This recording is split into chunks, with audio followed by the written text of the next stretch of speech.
Kalau kita ke restoran mewah, pasti kita disuguhi makanan yang porsinya seupil, tapi harganya nggak masuk akal. Ya mungkin buat kalian masih masuk akal ya. Tapi apa jadinya kalau sebuah restoran menyajikan pengalaman yang nggak biasa? Ya, bahkan pengunjung yang bisa pulang dengan selamat cuman satu doang guys. Selamat datang di Hautron, sebuah restoran mewah eksklusif yang bisa kalian kunjungi dengan biaya 50 juta per orang. Jadi, simak ceritanya, The Menu 2022. Cerita ini dibuka dengan seorang pemuda kaya raya bernama Tyler berdiri di tepi dermaga bersama teman kencannya yaitu Margot. Mereka bersiap pergi ke restoran mewah bernama Hautron yang lokasinya berada di pulau terpencil jauh dari perkotaan. Karena restoran ini sangat terkenal dan sulit untuk diakses, Tyler sudah memesan 2 kursi sejak setahun yang lalu. Awalnya ia ingin pergi bersama pacarnya, namun karena ia sudah diputusin, akhirnya ia menyewa Margot sebagai teman kencannya. Bersamaan dengan datangnya perahu, 9 konglomerat lainnya juga ikut hadir. Ada kritikus makanan bernama Lily, 3 pembisnis kaya raya, seorang bintang film bernama Diaz dan asistennya, serta sepasang orang kaya bernama Richard dan Anna. Namun kehadiran mereka mengejutkan Margot karena sepertinya dia sudah pernah bertemu dengan Richard sebelumnya. Oh my God, check it out. Selama di perahu, para tamu disuguhi hidangan pembuka berupa telur ikan lele, lemon, dan daun tiram. Tyler mencicipi dan ia sangat yakin kalau uang yang ia keluarkan kali ini akan terbayarkan dengan pengalaman yang sangat amat tidak terlupakan. Di Pulau Hautron, Elsa sebagai kepala pelayan menyambut mereka dan mengajaknya untuk tur keliling pulau. Karena pulau ini murni milik pribadi Hautron, jadi satu pulau dipenuhi dengan titik tempat lokasi pengolahan makanan, dimulai dari tempat memanen kerang, fermentasi, sampai tempat pengasapan.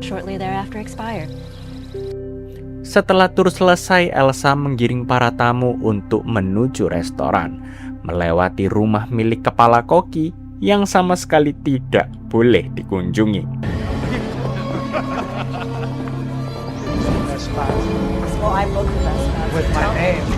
Memasuki restoran dengan konsep dapur terbuka, para tamu bisa langsung melihat proses memasak hingga aksi marah-marah sang koki kepada anak buahnya yang gak becus dalam bekerja. Sebelum hidangan pertama dimulai, Elsa mengingatkan para tamu untuk tidak memfoto hidangan yang disuguhkan, apalagi sampai membuat konten kicau-kicau mania, tentu sangat haram hukumnya. Sesuai filosofi sang kepala koki, keindahan kreasi makanan di sini terletak pada sifatnya yang sementara. Jadi haram hukumnya kalau ada orang yang mengabadikannya melalui foto.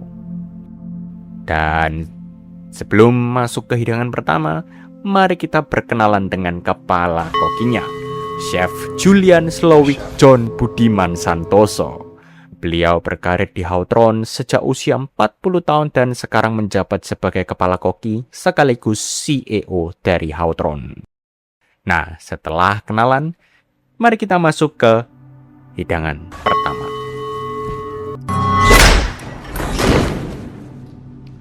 Hidangan ini basically berisi acar, semangka, timun, dan salju susu dengan irisan arang tipis-tipis yang disajikan dalam kondisi dingin, memanjakan lidah, membuat para tamu sangat nyaman dengan hidangan pembuka ini.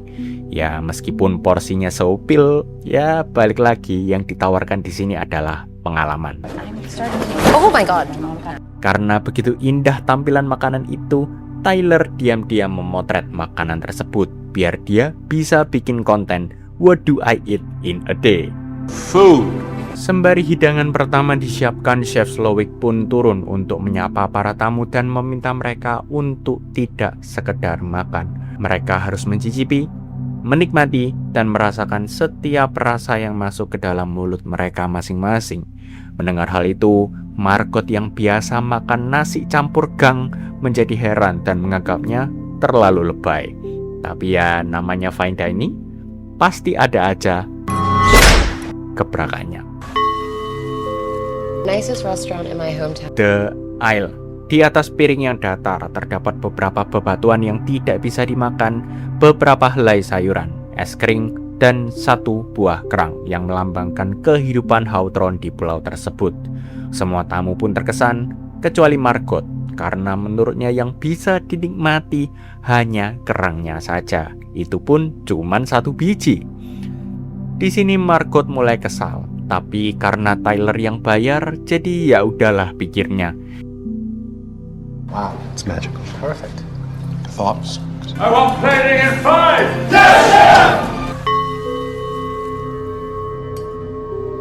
Makanan ini basically 6 saus pendamping roti dalam porsi yang seupil. Dan sesuai namanya, hidangan ini disajikan tanpa roti. Kenapa? Karena menurut Slowik roti hanya untuk orang-orang biasa, sementara para tamunya adalah konglomerat dunia. Walaupun sudah dijelaskan, para tamu tetap kesal dan merasa aneh karena makan selai roti tanpa roti adalah ya ketololan yang luar biasa. Di sini ketika pengusaha meminta roti, tapi Elsa menolak karena apa yang disajikan di piring itulah yang harus mereka makan. Tidak boleh ada tambahan lain sesuai dengan rancangan menu yang telah disusun. Margot yang ikutan kesal menolak memakan hidangan itu. Slowik yang tahu kecewa dan mendekati wanita tua yang ternyata itu adalah ibunya. Plating in 3, my friends! Sementara itu Margot melirik ke arah Richard, memicu kecurigaan Anna. Richard membantah kalau dia tidak tahu siapa gadis itu. Lantas apa yang sebenarnya terjadi? Apakah Margot ini simpanan om-om tua ini?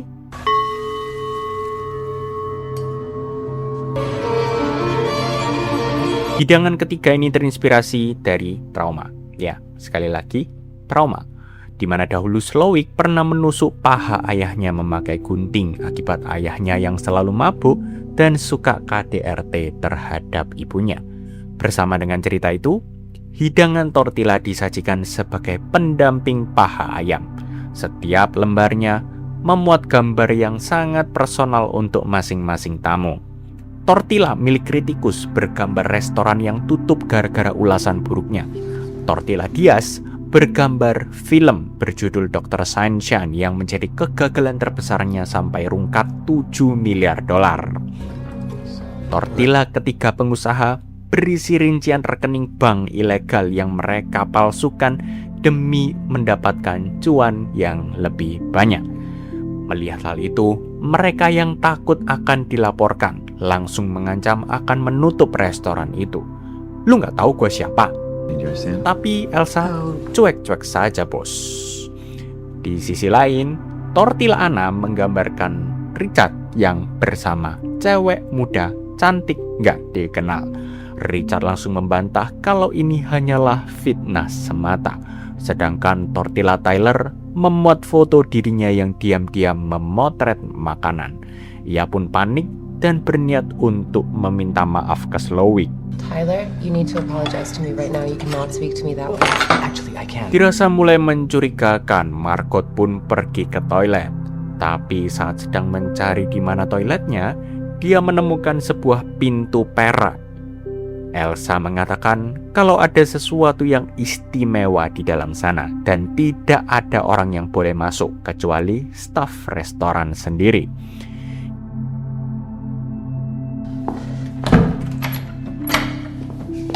Di toilet, Slowik tiba-tiba menghampiri Margot di toilet perempuan. Dia bertanya, kenapa dia tidak memakan 2 hidangan berturut-turut.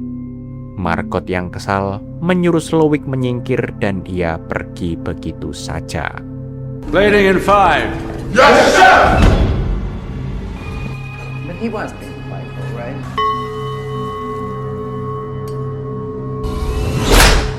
Kali ini sedikit berbeda, di mana Slowik memperkenalkan anak didiknya yang bernama Jeremy. Dia adalah pencipta hidangan berikutnya. Correct, Jeremy.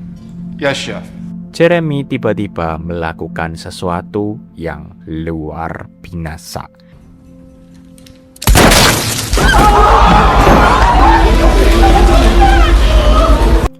Mereka pun kebingungan dan bertanya-tanya, apakah ini beneran bagian dari rangkaian menu yang telah disusun? Slowik mengatakan kalau ini adalah bagian dari pertunjukan, jadi santai saja, anggap itu hanyalah pengalaman yang tak terlupakan. Dan bersama dengan itu, hidangan The Mess mulai disajikan. Dirasa ada yang gak beres, Richard bersikeras mau pergi. Elsa menyuruhnya untuk kembali duduk, namun Richard tidak mau mendengarkannya, sehingga beberapa staf langsung memberinya pelajaran.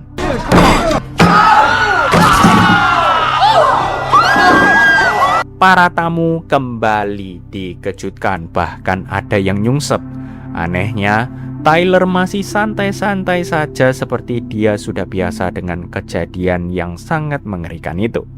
Di tengah kepanikan, Slowik menyuruh mereka untuk menikmati hidangan almarhumah Jeremy. Tak lama Margot dipanggil ke dapur untuk bertemu dengan Slowik. Di sini ia pun bertanya soal siapa jati diri Margot. Karena semua tamu dan menu malam ini sudah direncanakan susah payah sesuai dengan kebutuhan tamu-tamu yang terdaftar. Sementara kehadiran Margot tidak terencana dan itu dianggap merusak semuanya. Right. Yes, Chef! Mengetahui hal itu, Slowik mengatakan kalau semua orang di restoran ini akan mati malam ini juga. Ia memberikan Margot waktu 15 menit untuk memilih, mati bersama para staf atau mati sebagai tamu. What was it, protein or veg? Margot pun ketakutan dan dia kembali ke mejanya. Sebelum hidangan berikutnya disajikan, Slowik memberikan kesempatan tanya jawab kepada para tamu. Dan mereka pun bertanya, mengapa Slowik melakukan hal ini kepada mereka. Slowik pun mengatakan yang sejujur-jujurnya, di mana ia sudah lelah menjalankan restoran dan menyuguhkan seni kuliner kepada orang-orang yang memang tidak bisa menghargainya. Lily, sang kritikus, diundang karena ulasannya berhasil menutup banyak restoran dan editornya John juga ikut mendukung ulasan pedas tersebut. Richard dan Anna sebenarnya pelanggan setia, tapi nggak pernah benar-benar menghargai makanan yang disajikan.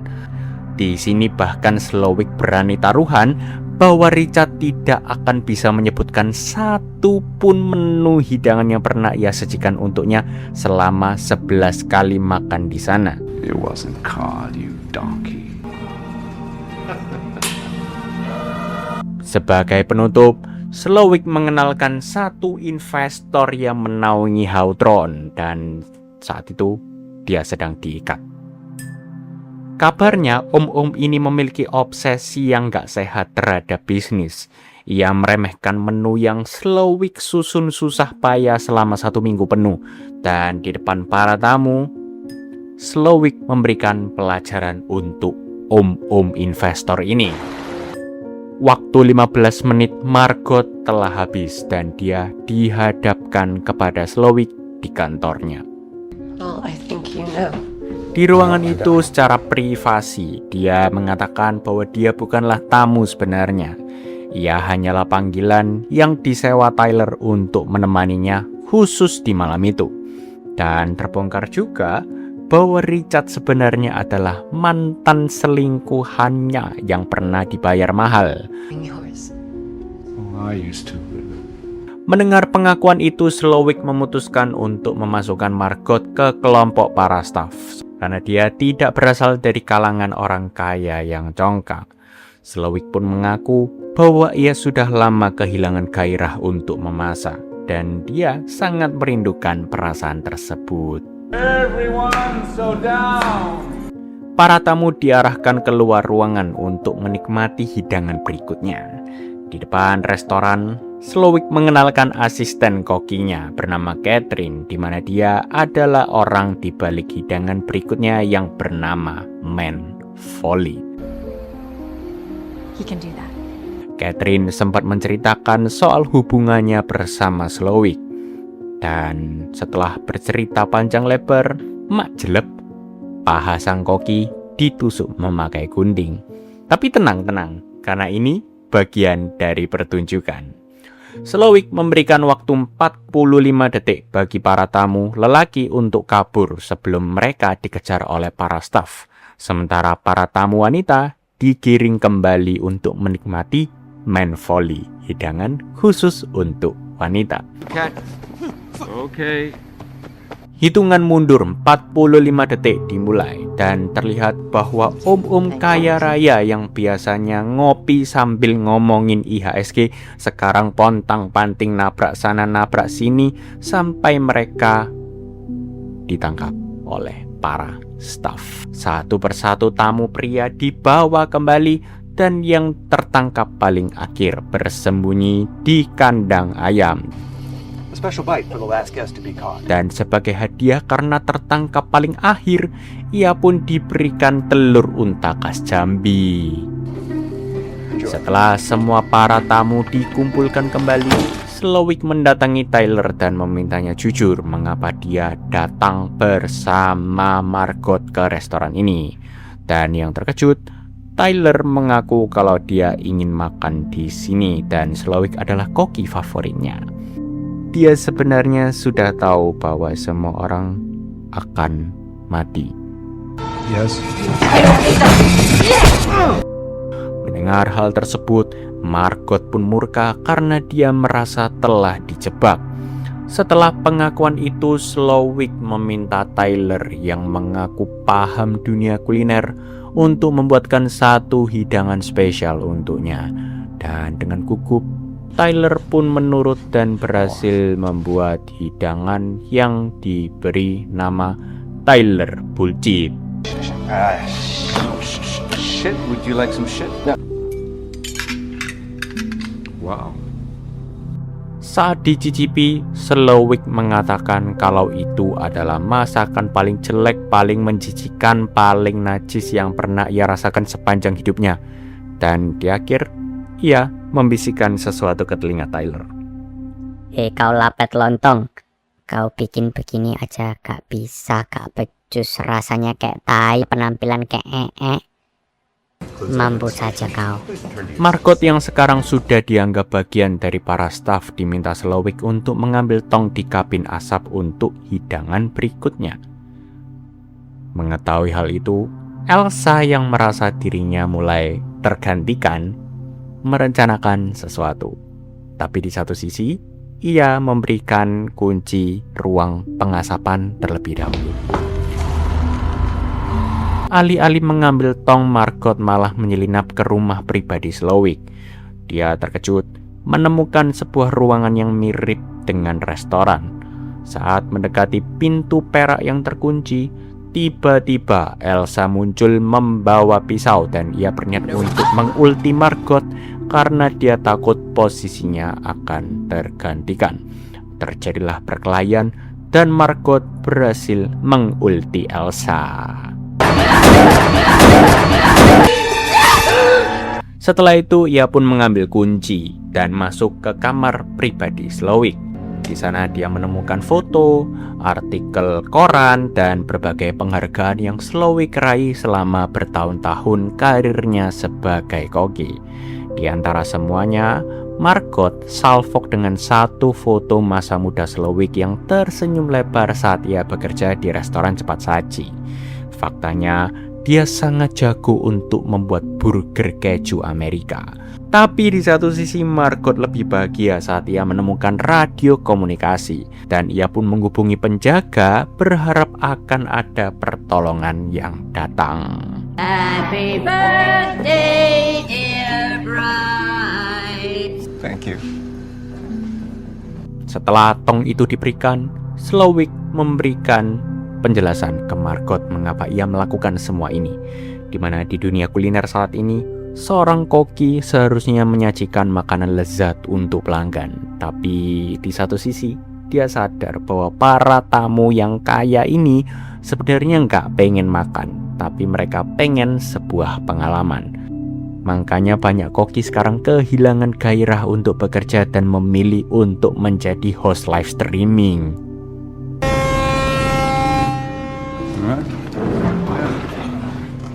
Di tengah keheningan, semua orang dikejutkan oleh seorang petugas yang datang.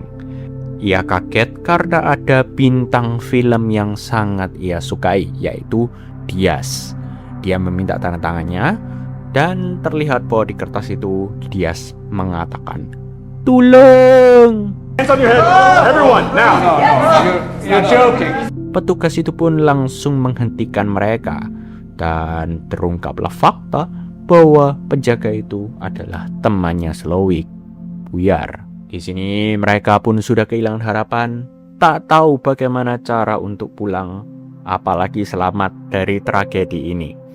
Sembari hidangan terakhir disiapkan, Margot tiba-tiba